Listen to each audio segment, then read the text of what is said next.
시편 11편입니다.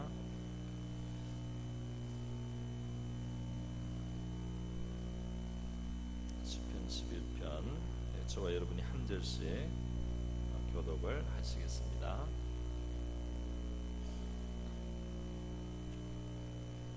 구약성경 시편 11편 한 절씩 교독합니다. 내가 여호와께 피하였거늘 너희가 내 영혼에게 새같이 내 산으로 도망하라 함은 어찌함인가.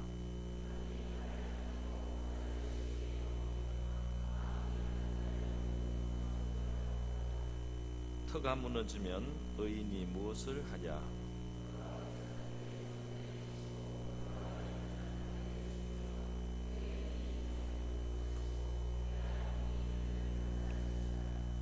여호와는 의인을 감찰하시고 악인과 폭력을 좋아하는 자를 마음에 미워하시는도다.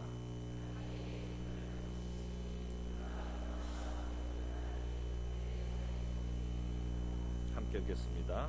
여호와는 의로우사 의로운 일을 좋아하시나니 정직한 자는 그의 얼굴을 배우리이다. 아멘.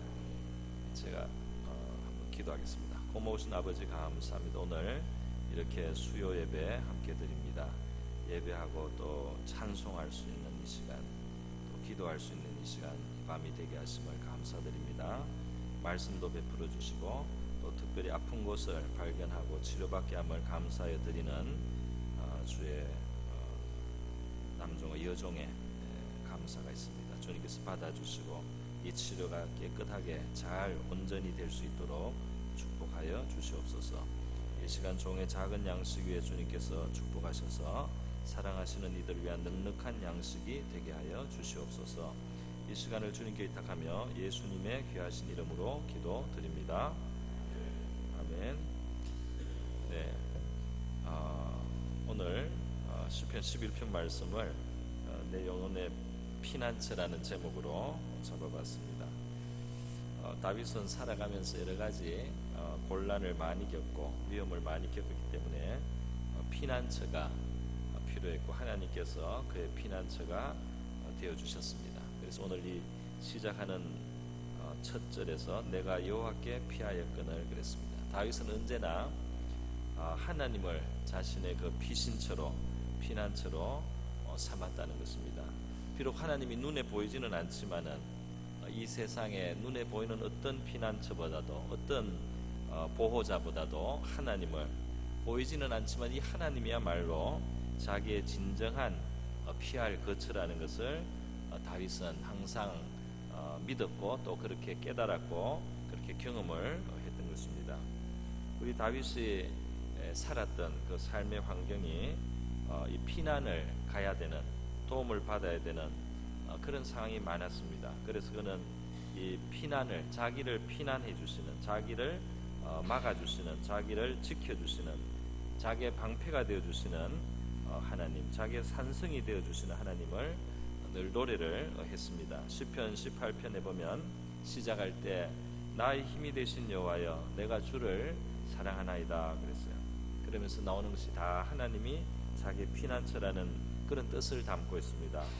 여호와는 나의 반석이시요 나의 요새시요 나를 건지시는 이시요 나의 산성이시요 내가 그 안에 피할 나의 바위시요 나의 방패시오니 나의 구원의 뿌리시요 나의 산성이시로다.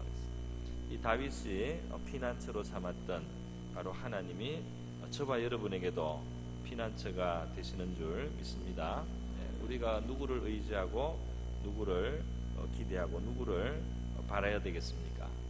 성경에는 인생으로 세력을 삼고 그 사람을 믿고 또 높은 권력자를 믿고 또 고관을 믿고 어떤 실력자를 믿고 사람이 자만하는 것을 하나님은 굉장히 싫어하신다 그랬습니다. 그런 것을 의지하는 것에 대해서 하나님은 기뻐하지 않는단 말이죠. 하나님으로 피난처를 삼은 다윗의 그 중심을 하나님은 보셨고 그것을 기뻐하셨습니다. 그 사람의 그 마음에 저 사람이 정말 누구를 의지하는가 말이에요. 저 사람이 의지하는 것이 진정 무엇인가? 그것이 눈에 보이는 권세가 아니고 눈에 보이는 사람들의 세력이 아니고 눈에 보이는 어떤 풍부한 물질이 재물이 자기의 의지하는 바가 아니고 바로 하나님이 의롭고 진실하신 하나님이 참되신 하나님이 능력의 하나님이 거룩하신 하나님이 나의 참되신 피난처고 내가 의지할 분이시라고 그렇게 믿는 이 다윗의 중심을 하나님은 알아주셨고 그가 실망하지 않도록 그의 인생을 만들어 주신 줄 믿습니다. 하나님을 피난처로 삼는 사람, 하나님을 의지하는 사람은 부끄러움을 당치 않겠다고 하나님은 말씀해 주셨어요. 다윗은 사람들로서 자기에게 도움이 되고 그 피난처가 되거나 또는 자기의 삶을 받쳐주는 토대가 되는 이런 인간적인 그런 토대가 무너지는 것을 많이 경험했던 사람입니다. 그는 이 사람이 자기를 정말 받쳐주지 못한다는 것을 알았어요. 그는 성경에 보니까 그가 자기 형님들에게 도움을 별로 못 받습니다. 형님들이 다윗을 별로 취급을 안 해요. 굉장히 업신여깁니다. 근데 더 놀라운 것은 다윗의 부모님이 다윗을 별로 취급을 안 한다는 겁니다. 우리가 좀 믿기 어려운 성경의 내용인데요. 시편 27편이 다윗의 시편이라고 되어 있는데 10절에 보면 내 부모는 나를 버렸으나 이렇게 되어 있어요. 이게 무슨 말인지 우리는 샅샅이는 알 수 없습니다. 그러나 최소한 한 가지 아는 것은 사무엘 선지자가 다윗의 집에 중요한 일이 있어서 왔을 때 다른 형제들은 다 집에 모아놓고는 이 부모님이 아버지가 다윗을 혼자 양치러 밖에 내보낸 것만 우리 알 수 있습니다. 뭔가 약간 그게 어떤 힌트가 있기는 합니다. 어떤 그 집에서 이 막내 다윗이 막내로 특별히 사랑을 받거나 이런 거 전혀 아니고 뭔가 이 형제들 중에 아들들 중에 자식들 중에 마치 버린 애같이 마치 어디 주워온 자식같이 그렇게 취급당하는 것을 우리가 이 사무엘에서 보게 돼요. 그것이 어떤 연고로 그렇게 됐는지는 모릅니다. 그런데 사람이 제일 자기를 그래도 이해해주고 자기를 위해주는 존재가 부모 아니겠습니까? 그리고 부모가 어떤 사람에게는 분명히 많은 사람들에게 인생의 토대와 같고 인생의 기초가 되어주고 요새가 되어주고 산성이 되어주는데 다윗은 어릴 때 부모도 자기의 토대가 되어주지 못하고 터가 되어주지 못한다는 것을 경험을 했던 거예요. 이 오늘 11장 시편 11편 3절에 보면 터가 무너지면이라는 표현이 있습니다. 사람들이 기초라고 생각하던 것이 무너졌단 말이에요. 그러니까 아이들은 부모가 이 세상에 제일 든든한 요새가 아닙니까? 반석이 아닙니까? 심지어 뭐 감옥에서 태어난 어떤 아기들 말이죠. 이 임산부가 이 유치장에 들어가서 감옥에 있다가 거기서 아기를 얻어서 아기를 감옥 안에서 안고 있는 경우가 있다고 합니다. 근데 그 아기가 그 감옥 아니지만은 엄마 품에 안겨가지고 젖을 먹고 있으면 이 애 얼굴이 행복한 얼굴을 가지고 말이죠. 그래서 아주 만족하면서 젖을 잘 먹고 있는다는 거예요. 그 부모가 그 유치장이 문제가 아니고 그 부모의 품에 안겨 있다는 것이 아이들에게는 안정감을 주고 평안을 주고 필요한 모든 것이 자기에게 그 부모로부터 나오기 때문에 이 아이는 안심을 하고 그렇게 행복하다는 겁니다. 여러분, 우리의 삶 속에 우리가 틀어 여기던 것이 무너지는 그런 경험이 있지 않습니까? 이것만은 내가 정말 내 인생에 믿을 수 있는 기초라고 생각하는 것이 무너지는 그런 사건들이 때때로 일어납니다. 터가 무너진다. 터가 무너진다. 땅이 꺼진다 말이에요. 땅이 꺼져서 오늘날 가끔 땅이 꺼지는 일이 있습니다. 하도 이 지하수를 퍼써서 그렇다는 이야기도 있어요. 지하수를 퍼내니까 그게 공백이 생겨가지고 또 그게 압력을 이게 지탱해주던 물이 빠져나가니까 땅에 그만 빈 공간이 생기고 압력이 없어져서 무너져 내린단 말이에요. 그 길 가다 갑자기 푹 빠지는 차도 쑥 들어가고 전 세계 곳곳에 진짜 땅이 꺼지고 무너지는 일들이 많이 있습니다. 그런데 이거 옛날에도 땅이 꺼지는 일이 있었던 것 같아요. 옛날에 어떻게 땅이 꺼졌느냐? 지하수를 안 퍼내도 우리 땅 속에는 물들이 많이 흘러가고 있습니다. 그러니까 보이지 않는 강들이 이 땅 속에 흘러가요. 그래서 이것이 조금씩 오랜 세월을 통해서 그 땅을 갉아가기도 하고, 그 굴이 좀 더 커지기도 하고, 이렇게 하다가 땅이 무너졌던 일들이 옛날에도 있어서 이 하늘이 무너지고 땅이 꺼져도 이런 말들이 아마 나오지 않았나 싶습니다. 사람들이 늘 안전하게 생각하고 당연하게 생각하는 것이 어느 날 갑자기 뒤집어지고 꺼지고 무너지고, 그리고 생각지 않은 희한한 사건이 일어나는 것입니다. 우리 한 몇 년 됐습니까? 한 6년 전에 일본에서 쓰나미가 나가지고 그 지진이 동일본 바다에서 나니까 거대한 바닷물이 몇십 미터가 이렇게 막 서가지고 오지 않습니까? 그렇게 와서 쓸려 나간 사람들이 얼마나 많았습니까? 18,500명 일본에서 죽거나 실종이 되고 10만 명이 집을 잃었습니다. 그 전에는 2004년도에는 바로 12월 26일에 인도양에서 또 지진이 나면서 쓰나미가 났는데, 그 파도가 인도 쪽으로도 가고 태국 쪽으로도 쓰나미가 몰려가서 14개국 해안에 이 쓰나미가 밀어닥쳤는데, 언제나 그 휴양지의 아름다운 바다라고 생각했던 그 해안에 말이죠, 갑자기 물이 그냥 밀고 쳐들어오는데 23만 명이나 생명을 잃었습니다. 이 세상에는 터가 무너지는 것 같은 그런 일들이 종종 일어나는 것입니다. 여러분, 다윗은 부모나 형제 또는 심지어 자기의 아내가 자기를 비웃거나 조롱함으로써 그가 믿는 인간관계에 있어서 많은 터가 무너지는 것을 경험을 했는데요. 특별히 그는 자기의 장이면서 왕인 그 사울 왕이 자기를 죽이려고 하는 그런 사태를 맞이해서 정말 터가 무너지는 경험을 했다고 할 수 있습니다. 왕이라는 것은 원래 이 고대 사회에서 이 왕이라는 존재는 우리가 그냥 이렇게 생각하면 안 돼요. 왕은 그냥 이렇게 높임을 받고 대접을 받는 사람이다. 왕은 그냥 최고로 뭘 누리는 사람이다. 이렇게만 생각하면 안 되고, 왕이라는 것은 기본적인 그 직무가 있는 겁니다. 왕의 직무는 뭐냐면 백성의 보호자인 것입니다. 백성이 공평하게 그리고 정의 아래 살아갈 수 있도록 정당하게 그 백성들을 지켜주는 역할을 하는 것이 왕의 역할이에요. 그래서 왕은 무엇이기 전에 벌써 제일 중요한 것이 공평하게 그리고 그 백성들을 보호하는 보호자로서의 든든한 그 기초, 그 국민들이 마지막에 호소할 수 있는 곳, 그것이 바로 왕인 것입니다. 그래서 솔로몬 앞에서도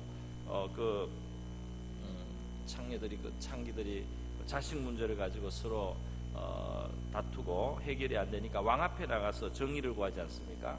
그 왕이 정의를 세워주는 사람이고 정당한 결과를, 정당한 판결을 내려주는 사람이고, 또 의로운 사람은 보호해주는, 물론 악인은 심판하는 그런 존재가 왕인데, 다윗은 그 자기를 보호해줘야 될 왕, 마땅히 자기가 보호를 기대해야 될 그 왕으로부터 생명의 위협을 당하고, 그 왕이 자기를 쫓아다니면서 마치 벼룩을 사냥하듯이 찾아다니는 이 왕이 그 모습이 화살을, 지금 2절에 악인이 활을 당기고 화살을 쉬에 메어서 마음이 바른 자를 어두운 데서 쏘리하는도다, 이렇게 표현을 했습니다.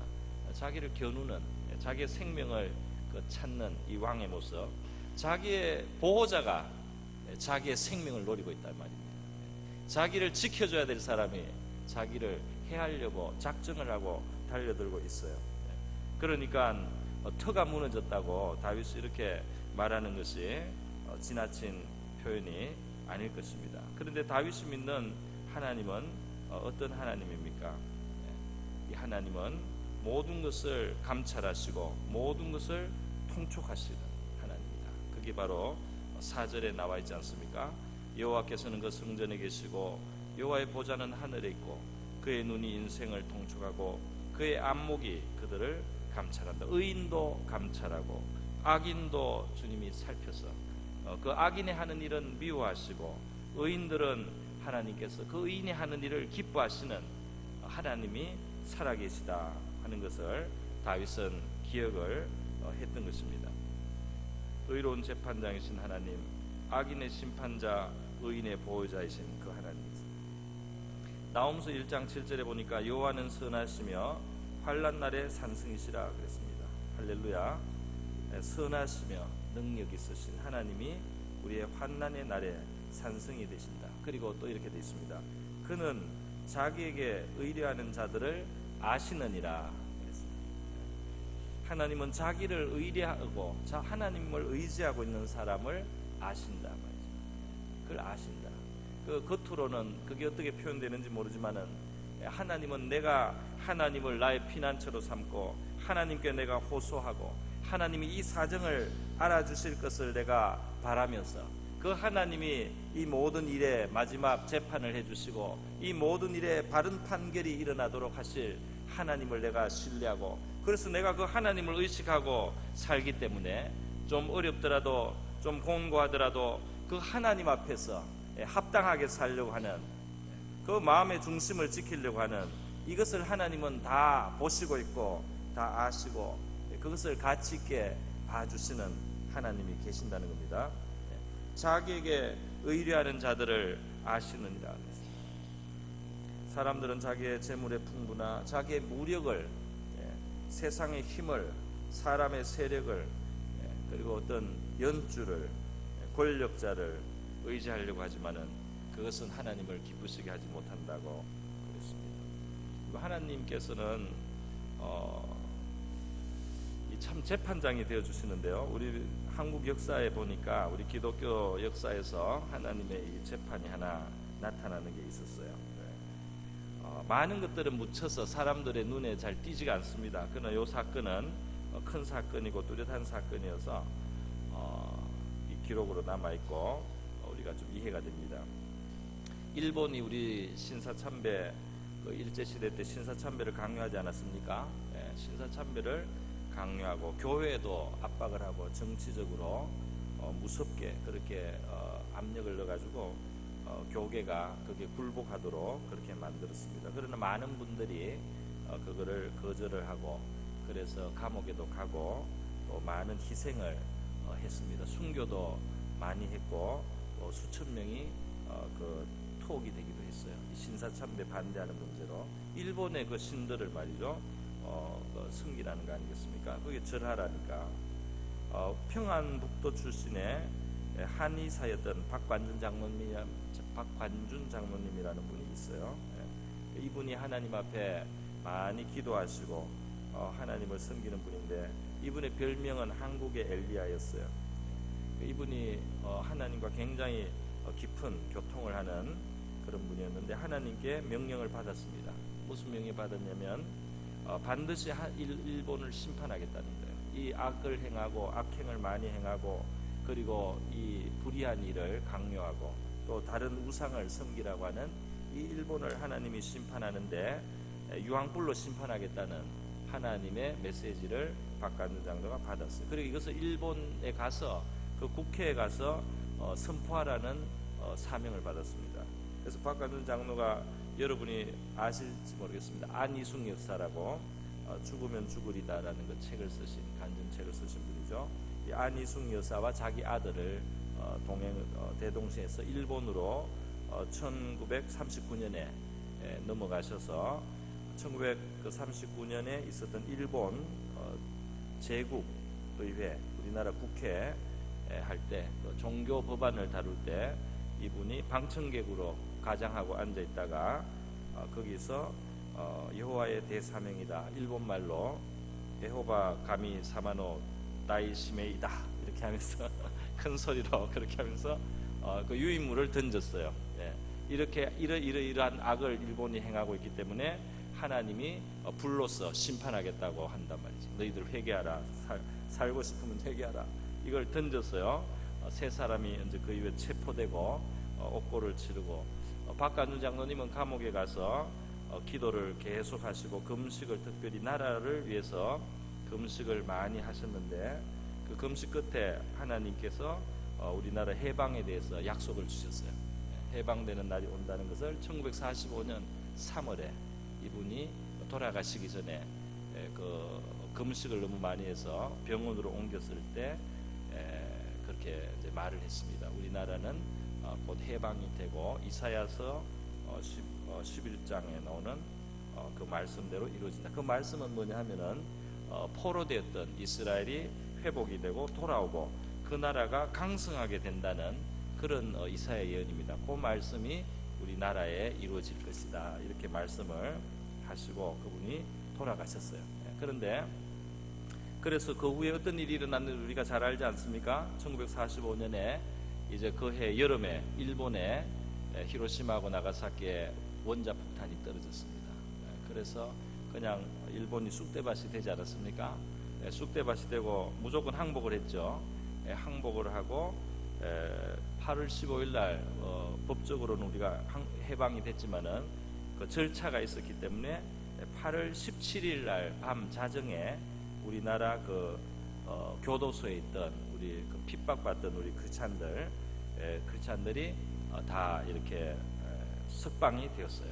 석방이 되어서 그러니까 17일에서 18일 넘어가던 그 새벽에 밤 12시에 석방이 되어서 굉장히 많은 분들이 석방이 되었는데요. 그런데 이후에 밝혀진 것은 뭐냐면 조선 총독부 관찰령 제3호 지령이 있었습니다. 그게 뭐냐면 1945년 8월 15일 날 우리나라에 있는 민족 지도자들과 기독교인들 다 죽이는 거였어요. 다 학살하려는 총독부 계획이 있었습니다. 그 8월 18일 날 그 일이 원래 그게 실행되도록 그렇게 준비를 원래 하고 계획을 가져왔었는데 일본이 하나님한테 두들겨 맞고 바로 그 직전에 망하고 함으로써 우리 한국 기독교인들이 또 그 신사참배 반대하던 그런 우리 성도들을 하나님께서 승리자가 되도록 해주셨다는 겁니다. 할렐루야. 오늘 여기 보면 말이죠, 8절에 보면 악인에게 그물을 던지시리니 불과 유황과 태우는 바람이 그렇게 돼 있어요. 태우는 바람, 여러분. 원자폭탄 터지면 태우는 바람 납니다, 여러분. 아시죠? 바람에 다 타요. 무서운 참 표현입니다. 그들의 잔의 소득이 되리로다. 악인들은 이렇게 심판하시고 하나님께서 의인들은 그의 얼굴을 여호와는 의로사 의로운 일을 좋아하시나니 정직한 자는 그의 얼굴을 배우리로다.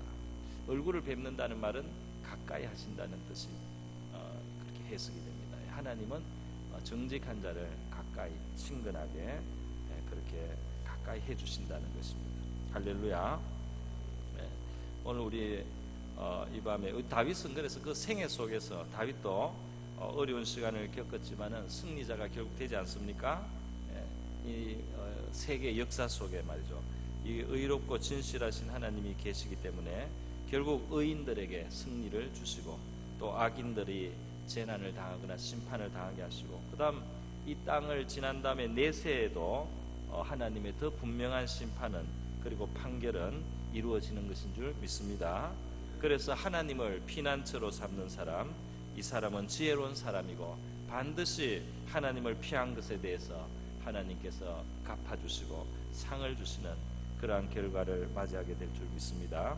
오늘 터가 무너지는 세상에, 터가 무너져요. 이 세상에 의지하던 것이 무너지고 나에게 선을 마땅히 행해야 되고 나에게 도움을 줘야 될 그러한 상황이나 그런 어떤 사람들이 나의 대적이 될 때 말이죠, 터가 무너진 것 같은 그런 상황 속에서도 우리의 영원한 터가 계신 줄 믿습니다. 흔들리지 않는 터, 살아있는 터가 우리에게 있는 줄 믿습니다. 살아있는 터 말이죠. 변함이 없는 터, 피곤치 않는 터, 그 인자가 지나가지 않는 영원한 터가 되시는 우리 하나님께서 저와 여러분의 의지가 되시고 산성이 되시고 피할 바위가 되시는 줄 믿습니다. 오늘 그래서 우리 찬송하면서 우리 이 하나님을 기억하고 기도하시는 이 밤이 될 수 있기를 바랍니다. 우리 같이 한번 찬송 하나 하겠습니다. 찬송가 복음송을 하나 하겠습니다. 복음송, 우리 나의 힘이 되신 여호와를 한번 하겠습니다. 자막을 좀 띄워주시면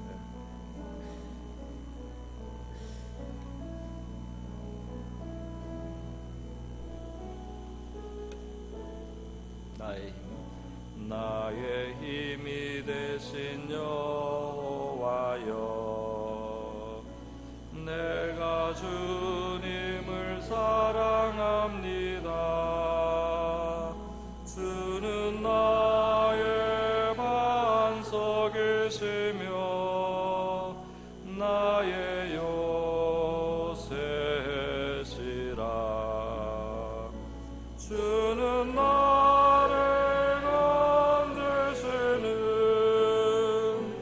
나의 주 나의 하나님, 나의 피할 바위시요 나의 상배시라.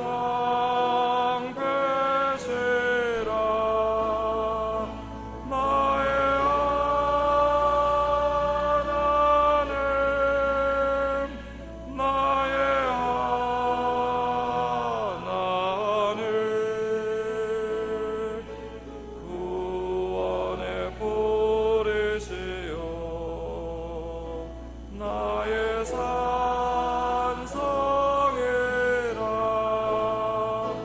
나의 하나님, 나의 하나님, 그는 나의 여호와 나의 구세주. 나의 하나님, 나의 하나님, 나의 하나님, 나의 하나님, 그는 의시요 나의 산성이라.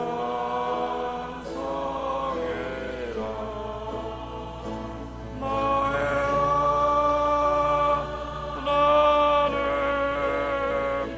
나의 하나님, 그는 나의 여호와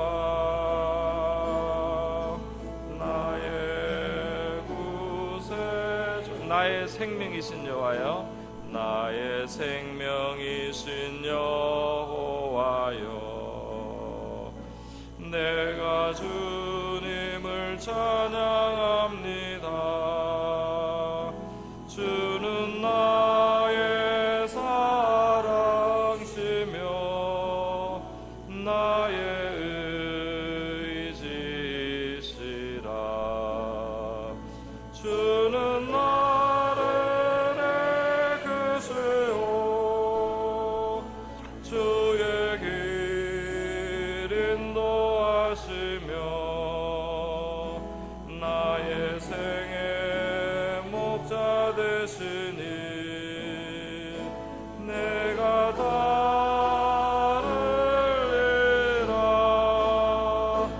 나의 하나님, 나의 하나님, 생명의 면류관이요 내게 세워소서. 나의 하나님, 나의 하나님, 나의 하나님, 그는 나의 여호와 나의 구세주. 나의 하나님, 나의 하나님, 나의 하나님, 생명의 면류관